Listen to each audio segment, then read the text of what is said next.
This Christian holy relic is referred to as the Shroud of Turin. The Shroud of Turin is this amazing relic.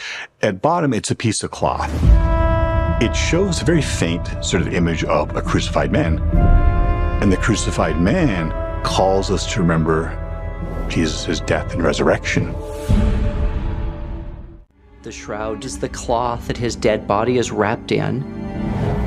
And because of the contact with the body of Jesus, that transforms and leaves a lasting mark on the cloth. And so the shroud is believed to be a holy relic because you don't get much more holy than the actual blood of Jesus.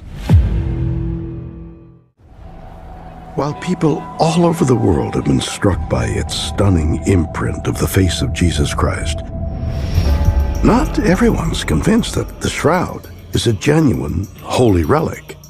Ever since the shroud first really appears in history, there's been controversy about it, and there have been questions about its authenticity. In 1988, a group of scientists were able to get permission to get a sample from the shroud and to subject it to radiocarbon dating. When those guys came out with their carbon-14, they tested the wrong piece. Nobody's proved it a fake yet. The Shroud of Turin stands as an enigma, a relic that has yet to be definitively debunked. While not proven fake, its authenticity remains a subject of debate. Countless attempts to replicate the image have fallen short, as the shroud's negative image reveals an unparalleled level of detail, an intricacy that eludes human hands attempting to recreate it. Join us on a journey as we explore the captivating story of the Shroud of Turin, its elusive nature, and the compelling questions surrounding its potential connection to the authentic burial cloth of Jesus. But first, let's catch a glimpse of the shroud's animated face, an intriguing preview that adds another layer to the enduring mystery. Now behold, two of them were traveling that same day to a village called Emmaus, which was 7 miles from Jerusalem, and they talked together of all these things which had happened. So it was, while they conversed and reasoned, that Jesus himself drew near and went with them. But their eyes were restrained, so that they did not know him. And he said to them, "What kind of conversation is this that you have with one another as you walk and are sad?" Then the one whose name was Cleopas answered, "Are you the only stranger in Jerusalem? And have you not known the things which happened there in these days?" "What things?" "The things concerning Jesus of Nazareth, who was a prophet, mighty in deed and word before God and all the people, and how the chief priests and our rulers delivered him to be condemned to death and crucified him.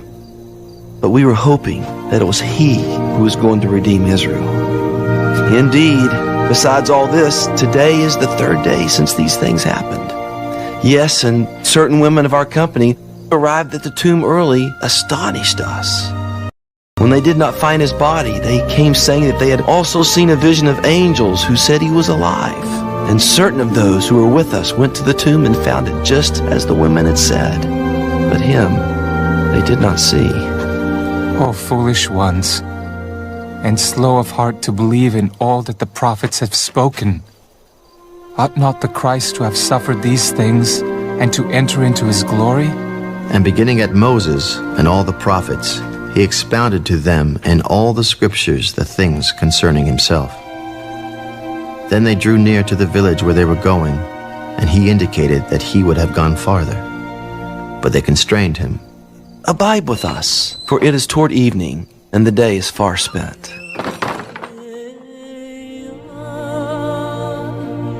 And he went in to stay with them. Now it came to pass as he sat at the table with them, that he took bread, blessed and broke it, and gave it to them. Then their eyes were opened, and they knew him.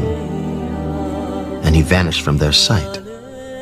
And they said to one another, "Did not our heart burn within us while he talked with us on the road, and while he opened the scriptures to us?"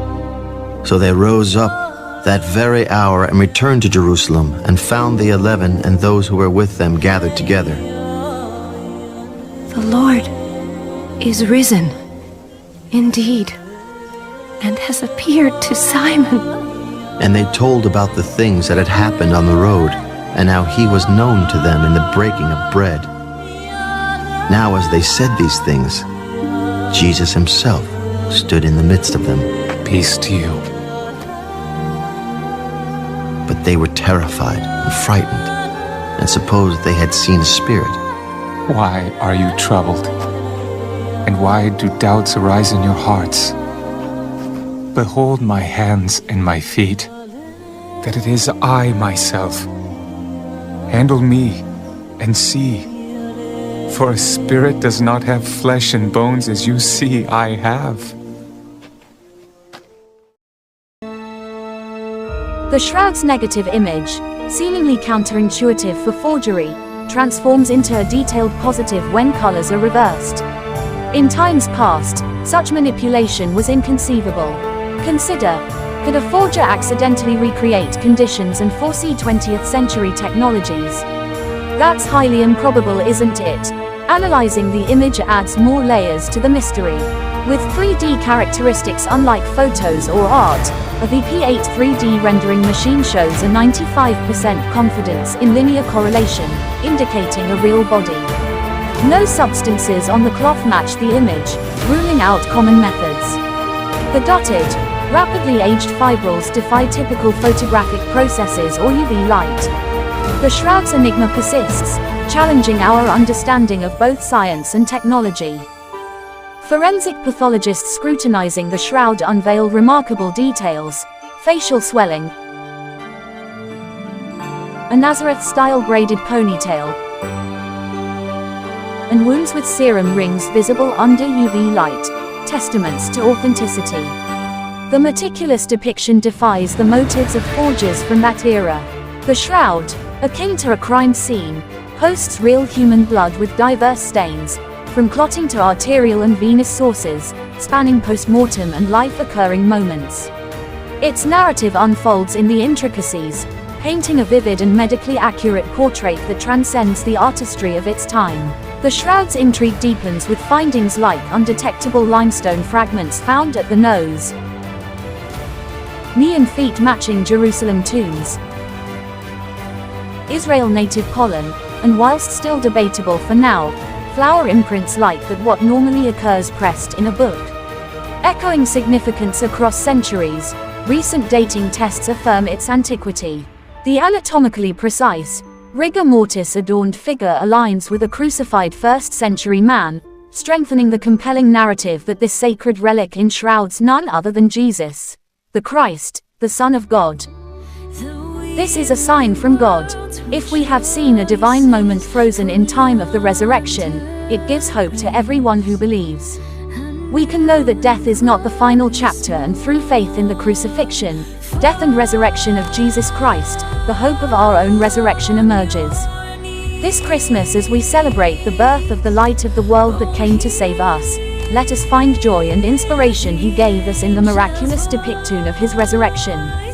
Merry Christmas, and may the love, joy, peace and mystery fill your hearts with wonder this Christmas season.